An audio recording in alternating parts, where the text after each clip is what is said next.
Sebuah mobil terjebak di tengah-tengah jalan yang sedang dicor viral di media sosial. Dilansir dari akun TikTok @khairulbahari23 pada Rabu 26 Juli 2023 lalu, tampak mobil yang terperangkap dalam jalanan cor yang masih basah sampai tidak bisa bergerak. Bahkan, sang pengemudi terus mencoba menginjak gas untuk mengeluarkan mobilnya. Di sisi lain, terdapat seorang pria yang mencoba membantu mengeluarkan mobil tersebut dengan menggunakan tali yang dikaitkan di bagian depan bumper kendaraan tersebut. Mobil itu sendiri nekat melintasi jalan cor yang sedang dikerjakan. Padahal di sisi kanan ada jalan yang belum dicor dan masih bisa dilewati.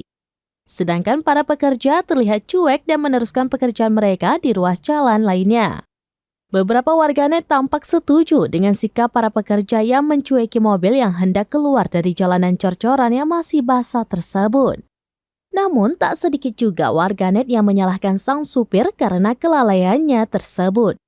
Pengunggah pun akhirnya membagikan kondisi jalan cor yang diterobos oleh mobil.